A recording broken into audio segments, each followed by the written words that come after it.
Dose of inspiration. This is James Oliver Jr., parentpreneur expert and author of the book, The More You Hustle, the Luckier You Get. You can be a successful parentpreneur. Today I'm reading what chapter is this? Chapter 18 in the book. This chapter is titled 9 Lessons I've Learned as an Entrepreneur. You can get the book at themoreyouhustle.com as well as on Kindle and iBooks. I promise if you download it, you read it, you buy it, you will be inspired. If you don't, let me know. I'll give you your money back. But tag a friend who's an entrepreneur or a parentpreneur or thinking about leaving a corporate job to take the plunge of being an entrepreneur. They'll be inspired. They will thank you. I promise. So let's get right to it. Chapter 18 in the book, 9 Lessons I've Learned as an Entrepreneur. Quote, "We learn from failure, not from success." End quote. Bram Stoker, Dracula. Number 1, most people who purport to be influential aren't. And people with tons of social media followers probably can't help your sales. My experience raising cash for WeMontage is how I mostly learned this lesson. Many people purport to be connected in circles with people who invest in startups. Try to raise money for your startup and reach out to the people like that, and you'll see what I'm getting at here. Also, I used to think that if I got someone with 100,000 Twitter followers to share my content, somehow something great would happen for awareness of my biz, or there'd be a spike in traffic. It just doesn't work that way. I read a great article in The Atlantic about how even tweets with tons of engagement barely drive traffic back to the site from which the content originated.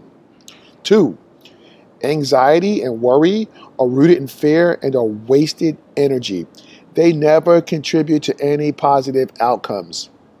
I spent so much in 2013 and 14 anxious and afraid WeMontage would run out of cash before I could get enough sales traction. There was even one point where I remember going to bed really frustrated and waking up the next morning with back spasms that had me on bed rest for a few days. It was so bad. I was in the parking lot at the doctor trying to get in my car, and I was on the ground crying from the pain. The chiropractor said you're not supposed to see muscle on an X-ray, but my back spasms were so bad, mine showed up. In the end, despite all the worry and anxiety, the business still ran out of money. Don't waste your energy with anxiety and worry. It's just not worth it. 3, meditation does wonders for eliminating, preventing, and managing stress and anxiety. This right here is the only thing that helps me manage stress and anxiety and keeps me centered. If I go a few days without meditating, I can feel the anxiety churning in my belly. I meditate for 15 minutes per day after I put the twins down for a nap. A good book I read years ago about meditation by the late, great Wayne Dyer is called Getting in the Gap, Making Conscious Contact with God Through Meditation. There are also apps that purport to help really busy people get their meditation on. 4, the more you hustle, the luckier you get. Yep, that's the title of this book. As Auntie Oprah says, this is the one thing I know for sure. And I also know that hustle is greater than luck. 5, social media does not drive sales. Well, maybe for some businesses, but not for mine. This is super frustrating. I know my primary customer is a middle-aged mom, but for the life of me, I haven't figured out how to advertise to her on Facebook and get her to buy something. I'm still experimenting with Facebook ads and hope to figure it out soon because this. And below that is a graphic that says an entrepreneur's truth and with the word patience X'd out. And so essentially saying an entrepreneur's truth is that persistence, not patience, is a virtue. 6, great customer service overcomes a lot of product shortcomings. Thank God for this truth. Most people think they need to wait until their product or service is perfect before they can launch it. Don't wait. Launch it as quickly as you can and get user feedback. You don't want to launch with a janky-ass product, but it doesn't need to be perfect. Give your users access to you via a phone number and a personal email address, and give them great service by responding quickly to the inquiries/problems by email and social media, and you will convert them to paid customers. I promise. 7, sometimes when you think you lose, you win. I wrote about this earlier.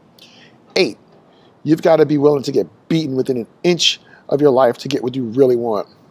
This for sure has been my truth. And I realized it when I read The Alchemist and the main character got the crap kicked out of him right before he got what he wanted or fulfilled his personal legend. 9, Real friends are amazing. Friends and strangers are equally likely to help on your entrepreneurial journey, but I've had friends step up in incredible ways to lend a hand when things were at their worst with the business. You know who you are. I love and appreciate my friends so much.